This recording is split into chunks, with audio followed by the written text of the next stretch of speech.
In 1956, a coach traded away his best player and a future Hall of Famer for a college kid that half the league said could not shoot.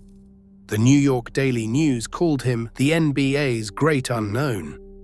Pro coaches publicly doubted whether he would even succeed at the professional level. And the team that had the first overall pick wanted absolutely nothing to do with him. In this video, we break down the extraordinary story of how Red Auerbach saw something in Bill Russell that nobody else could see.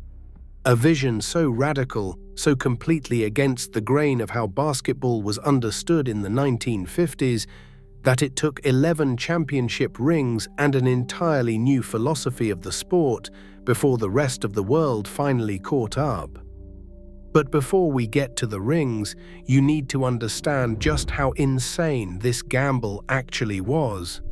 Because in 1956, what Red Auerbach did was the equivalent of burning your house down because you believed something better was coming. And almost nobody believed he was right. Red Auerbach had a problem, a big one. He had built the Boston Celtics into one of the most exciting offensive teams in basketball. Bob Cousy was dazzling crowds with his behind-the-back passes and creative ball handling. Bill Sharman was one of the purest shooters the league had ever seen. Ed McCauley was a 6-time All-Star center who could score 20 points a night without breaking a sweat. The fans loved it. The arenas were buzzing. Boston was making the playoffs year after year, and year after year, they were going home empty-handed. Auerbach knew why. He understood something that almost nobody else in professional basketball was willing to accept in 1956. The NBA was a league obsessed with scoring. Centers and forwards were defined almost entirely by their offensive output. Their ability to play defense was secondary at best. An afterthought, something you tolerated as the cost of getting buckets. And Auerbach looked at his roster, looked at all those points they were putting up, and came to a conclusion that would have gotten him laughed out of most front offices in the league. The Celtics did not need more scoring. They needed someone who could stop the other team from scoring. That someone was a 6'10" center from the University of San Francisco named Bill Russell. And on paper, Russell was everything the NBA did not want. He averaged 20.7 points per game in college, which sounds respectable enough until you realize that in the 1950s, the NBA evaluated big men almost exclusively on their ability to put the ball in the basket. Russell was not a polished scorer. He did not have a reliable jump shot. He did not have the kind of offensive repertoire that made scouts drool and owners open their checkbooks. What Russell had was something far more unusual, something that Auerbach believed would change the entire sport. Russell was the most dominant defensive player anyone had ever seen. He had led San Francisco to back-to-back NCAA championships and 55 consecutive victories. He had done it not by outscoring opponents, but by making it nearly impossible for them to score at all. His shot blocking was unlike anything the college game had ever witnessed. He did not just swat balls into the stands the way most big men did. He redirected blocked shots to himself or to teammates, turning defense into offense in a single motion. He had a 7'4" wingspan, legitimate sprinter speed, and the ability to touch the top of the backboard. He could have made the 1956 Olympic team as a high jumper. He actually tied Charlie Dumas, who would go on to become the first person to clear 7 feet at the West Coast Relays. This was not just a basketball player. This was a once-in-a-generation athlete, and Auerbach knew it. But here is where the story gets complicated, because knowing that Russell was special and actually being able to get Russell were two entirely different problems. And the obstacles standing in Auerbach's way would have stopped most men cold. The Celtics had finished second in the previous season. That meant they were picking too late in the 1956 draft to have any realistic shot at Russell. Worse yet, Auerbach had already decided to use the team's territorial pick on Tom Heinsohn, a talented forward from Holy Cross. Under NBA rules at the time, That meant Boston forfeited its first-round selection entirely. So Auerbach was sitting there with no first-round pick, no way to reach Russell through normal channels, and a burning conviction that this was the player who would transform his franchise. What happened next was either the most brilliant piece of negotiation in NBA history or the most audacious con job ever pulled off in professional sports. Possibly both. The Rochester Royals held the first overall pick. Auerbach needed them to pass on Russell. Now, Rochester already had a strong rebounder in Morris Stokes. They were looking for an outside shooting guard. And they were not thrilled about paying Russell the $25,000 signing bonus he was demanding. Those factors were working in Auerbach's favor. But Auerbach was not the kind of man who left things to chance. Celtics owner Walter Brown happened to be the president of the Ice Capades, a wildly popular traveling ice skating show that was filling arenas across the country and generating enormous revenue. Auerbach had Brown call Rochester owner Les Harrison with an offer that had absolutely nothing to do with basketball. If the Royals passed on Russell, Brown would arrange for the Ice Capades to perform at Harrison's arena for an entire week. A guaranteed sellout. Guaranteed money. In a league where most franchises were barely scraping by financially, that was an offer Harrison could not refuse. Harrison reportedly gave his word that Rochester would stay away from Russell. Now, Auerbach was the only major party who ever conveyed the details of that arrangement. Neither Brown nor Harrison ever publicly confirmed it. But what we know for certain is that on April 30th, 1956, the Rochester Royals used the first overall pick to select Sir Hugo Green, a guard from Duquesne University. Bill Russell was still on the board, but Auerbach was not done. He still needed to get to the second pick, which belonged to the St. Louis Hawks. So he called Hawks owner Ben Kerner and proposed a trade. Auerbach would send Ed McCauley, the Celtics' premier player, to St. Louis in exchange for the second overall pick. Kerner initially agreed, but then called back demanding more. He wanted Cliff Hagan too, a talented forward who had been serving in the military and had not yet played a single game for Boston. This was the moment where Auerbach's conviction was truly tested. He was being asked to give up two players who would both eventually be inducted into the Basketball Hall of Fame. Two proven commodities for a college kid who could not shoot might join the Harlem Globetrotters instead of the NBA, and would not even be available until late December because he was playing for the United States Olympic team in Melbourne, Australia.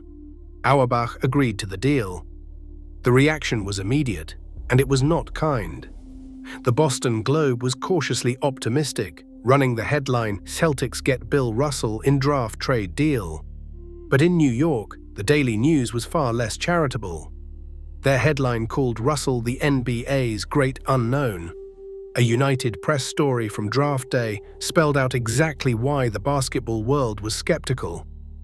Three factors were cited for why Rochester had passed on Russell. First, his absence until late December because of the Olympics. Second, the very real possibility that the Harlem Globetrotters would outbid every NBA team for his services.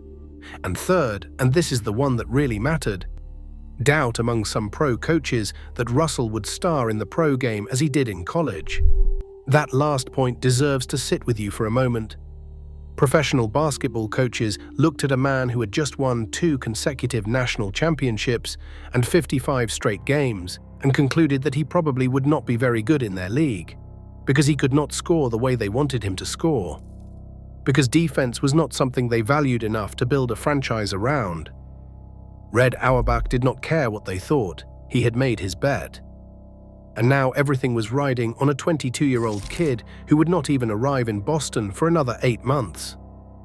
There is another layer to this story that is darker and more complicated than the basketball analysis, and it involves the team that actually drafted Russell before trading him away. Years later, in an interview with Bill Simmons that aired on NBA TV, Russell himself addressed the elephant in the room. He said flatly that St. Louis was overwhelmingly racist. He said that if he had been drafted by St. Louis, he would not have been in the NBA at all. He simply would not have gone. Think about that. One of the greatest players in the history of team sports was nearly lost to the game entirely because of the racial climate of a single American city in the 1950s. It was Celtics forward Don Barksdale, the first black player to appear in an NBA All-Star game, who told Russell that Boston was different, that Walter Brown and Auerbach were really good people, that Boston was a progressive franchise, and Russell trusted that assessment enough to report to the Celtics. Auerbach himself had a track record that backed up Barksdale's words.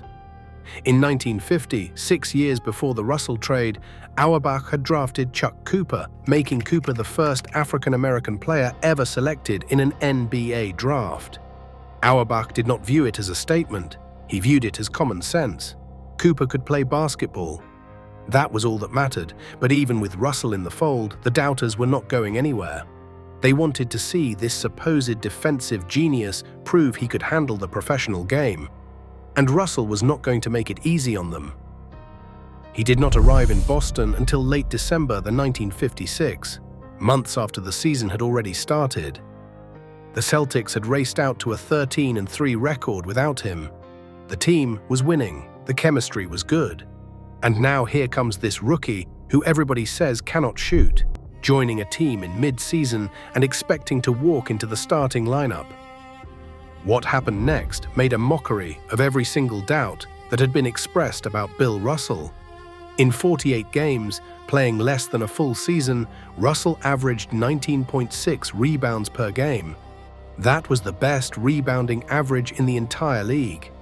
To put that in perspective, Russell was grabbing 39% of all available rebounds, nearly double the rate of a typical NBA forward.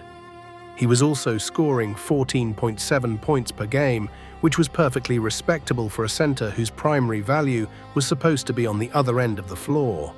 But the numbers only told part of the story. What Russell brought to the Celtics was something that did not show up in any box score. He changed the way the entire team played. He closed the circuit. His shot blocking and rebounding created turnovers that fed directly into Boston's devastating fast break. Suddenly, the Celtics were not just a great offensive team. They were a great offensive team that could also suffocate you on defense. And the combination was lethal. Boston won the 1957 NBA championship, defeating the St. Louis Hawks in a dramatic 7-game series that included a double overtime thriller in the deciding game. It was the franchise's first title ever, and it happened in Bill Russell's first season. And it is worth noting that Russell did not even win Rookie of the Year that season.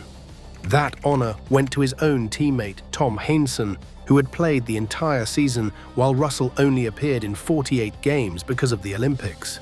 Even in his moment of triumph, even with a championship ring on his finger, the narrative around Russell was still being shaped by the idea that he was somehow less than what Auerbach claimed he was. Heinsohn played more games, Heinsohn scored more points, Heinsohn won the award. Never mind that the Celtics were a completely different team when Russell was on the floor versus when he was not. To fully appreciate what Russell did, you have to understand what the Celtics looked like before he arrived. Boston was a shot-happy, nearly out-of-control team. They could score on anyone, but they could not stop anyone. Bob Cousy was a magician with the ball, but the team had no defensive anchor, no one to patrol the paint, no one to turn missed shots into fast break opportunities. Russell changed all of that overnight. Before him, defense was what happened between possessions. After him, defense was the reason possessions existed at all. He did not just block shots, he turned shot blocking into an art form. He redirected the ball to specific teammates in specific spots on the floor, essentially starting the fast break before the opposing player had even landed from his jump shot. Nobody had ever seen anything like it. And he was also a winner in ways that transcended basketball. Russell was a perfect 21-0 in winner-take-all games throughout his entire career. NCAA, a tournament elimination games, the Olympic medal round, NBA Game 5s and Game 7s.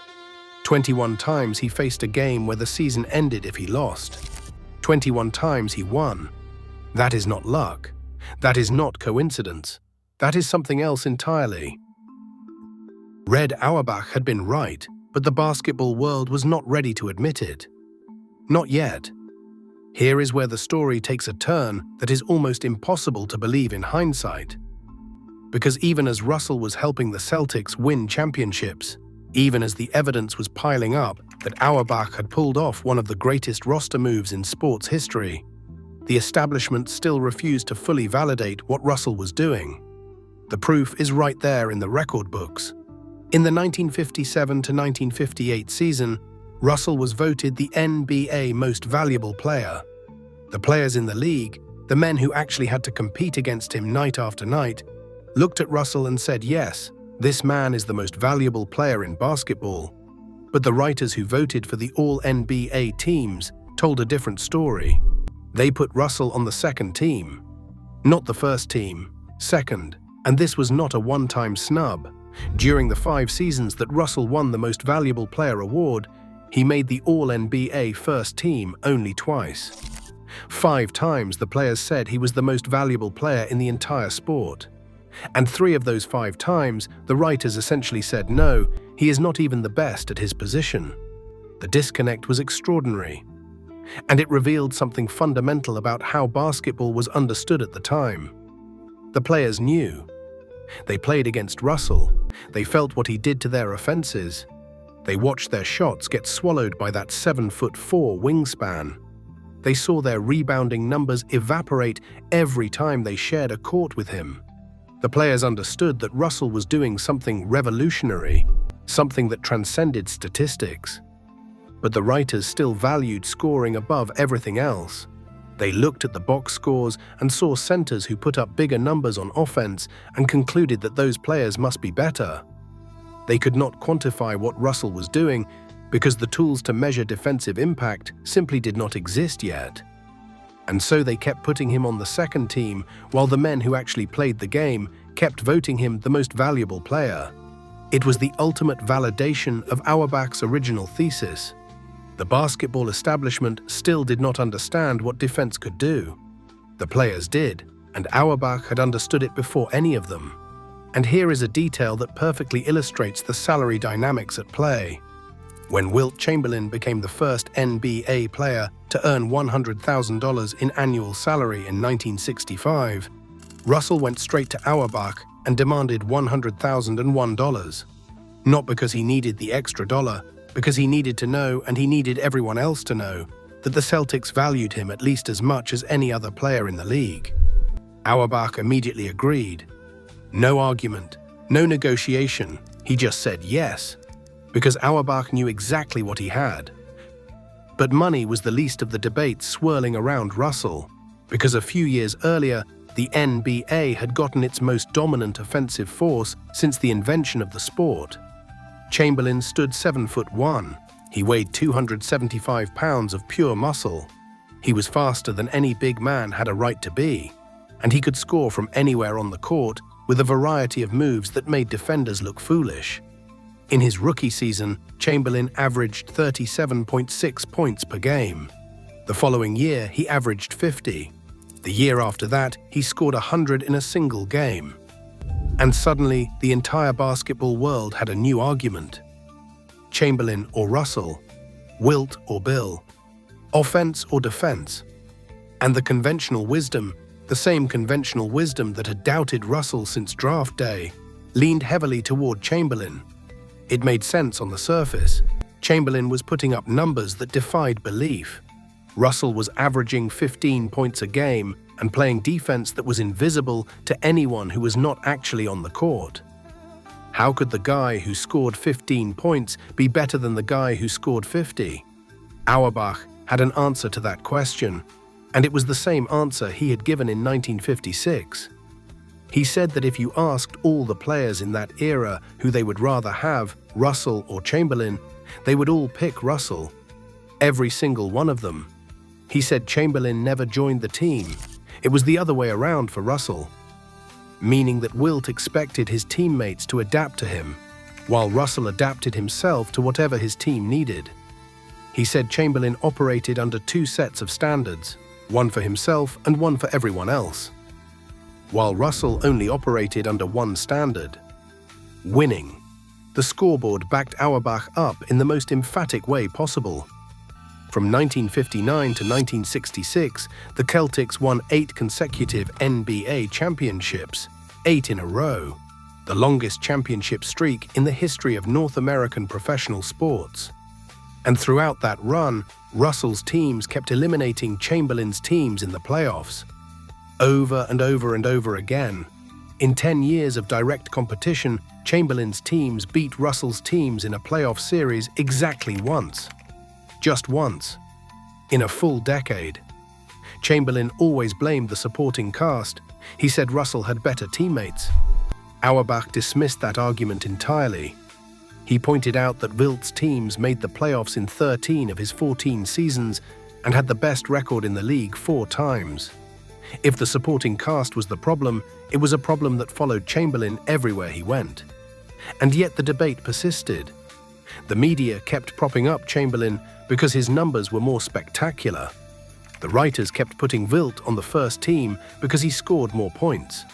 And Auerbach kept lighting his victory cigar every time the Celtics eliminated another Chamberlain team from the playoffs.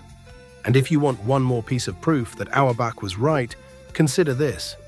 In the 1958 NBA Finals, Russell went down with a foot injury in Game 3.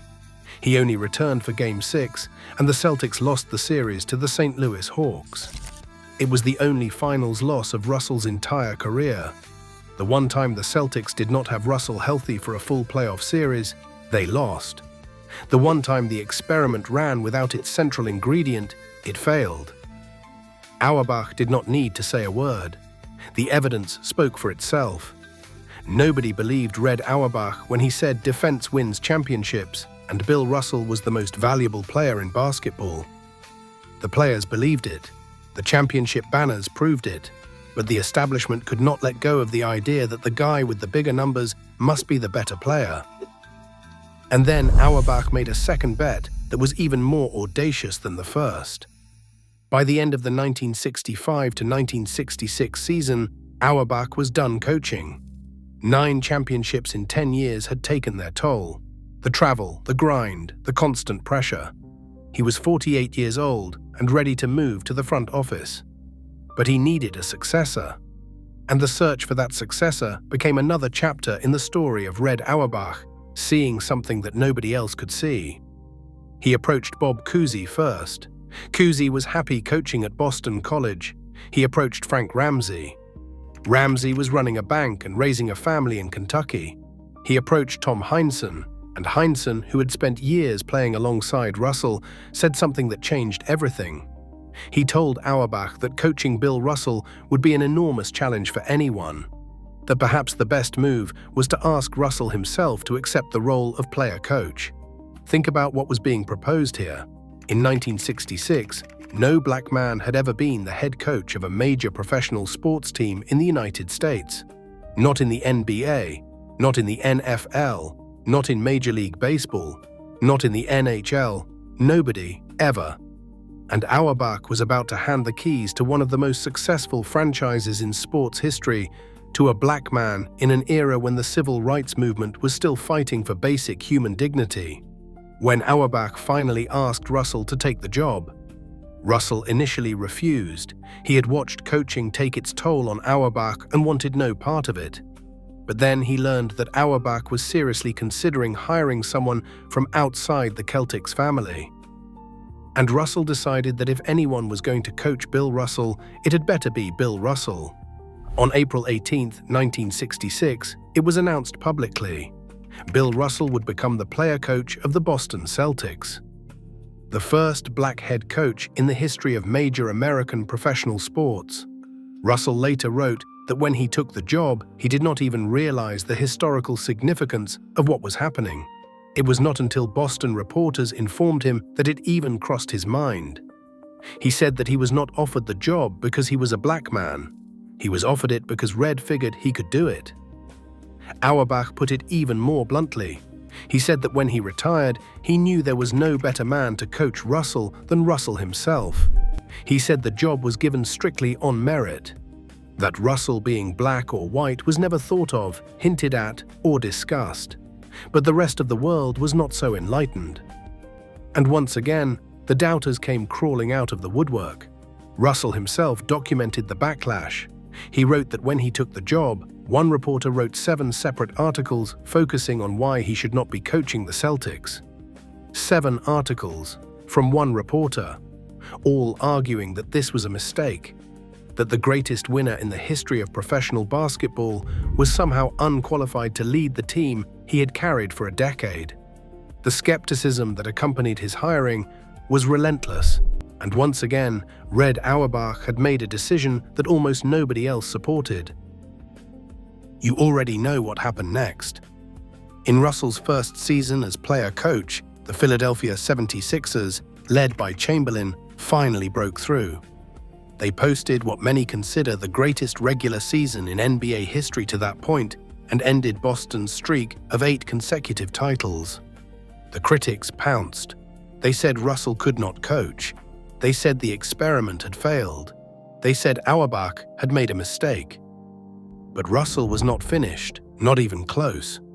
In the 1967-1968 season, he led the Celtics back to the NBA championship, his 10th ring, and he did it as both the team's best player and its head coach. The first black head coach to win a championship in a major North American professional sports league. And then came 1969, Russell's final season, and the most improbable championship of them all. The Celtics were picked to do nothing that year. They were aging, they were outmanned.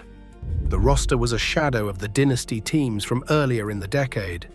And standing in their way in the NBA Finals were the Los Angeles Lakers, who had assembled what many considered the most fearsome trio in basketball history. Jerry West, Elgin Baylor, and Wilt Chamberlain. The Lakers were so confident of winning that their owner, Jack Kent Cooke, had thousands of balloons hung in the rafters of the Forum, ready to be released when Los Angeles clinched the championship. He had a victory celebration planned down to the last detail. The band was booked, the champagne was ordered, everything was in place for the coronation of a new champion. Russell was 34 years old, his body was breaking down. He had been carrying this franchise on his back for 13 years and the weight was showing.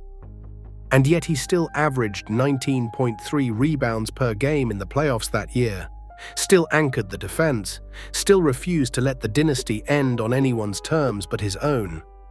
Russell saw those balloons, and he used them as motivation. He read the celebration plans to his team before the deciding game and told them that the Lakers thought it was already over, that they had already written the ending. Russell and the Celtics won Game 7 by 2 points, 108-106, in the arena with the balloons still hanging in the rafters, the balloons that were never released. It was Russell's 11th championship in 13 seasons. It was his second title as player-coach, and it came at the expense of Wilt Chamberlain, the man the basketball world had spent a decade telling Auerbach was the better player. Russell retired immediately after that game. He walked away on his own terms, at the top, with more championships than any player in the history of professional team sports. And here is the part that makes you sit back and appreciate the full scope of what Red Auerbach saw back in 1956. In 1968, the Sporting News wrote that every NBA team had changed how it operated because of what the Celtics had built around Russell. Scouts used to evaluate players almost exclusively on their ability to shoot. Now they wanted reports on a player's quickness, his ability to run backward, his mental concentration, his anticipation on defense. The entire scouting philosophy of professional basketball had been rewritten because of what one coach believed about one player. In 1980, the Professional Basketball Writers Association of America, the very same media establishment that had repeatedly kept Russell off the All-NBA first team while the players were voting him MVP, declared Bill Russell the greatest player in the history of the NBA. The writers who had doubted him for years finally came around. It only took them 2 decades. In 2009, the NBA renamed the Finals MVP award the Bill Russell NBA Finals Most Valuable Player award. The ultimate individual honor in team basketball now carries the name of a man who was told he could not shoot well enough to succeed in the professional game. Russell himself had a specific perspective on the MVP awards that spoke volumes about who truly understood his value. He pointed out that every single one of his 5 MVPs was voted on by the players themselves, not the media, the players. His competitors, the men who could not vote for their own teammates and instead had to look across the league and say, "This is the most valuable player in basketball." 5 times they chose Russell. 5 times the men who actually played the game validated exactly what Auerbach had believed since 1956. Russell was immensely proud of that fact. He appreciated that his greatness was recognized by the people who understood it best. And Russell's legacy extends beyond the trophies and the accolades. When Auerbach drafted Chuck Cooper in 1950, he began a tradition of seeing talent where others saw skin color. When he fielded the first all-black starting lineup in NBA history in 1964, he reinforced that tradition. When he named Russell head coach in 1966, he completed it. And Russell carried that torch forward, inspiring a generation of black coaches who followed in his footsteps.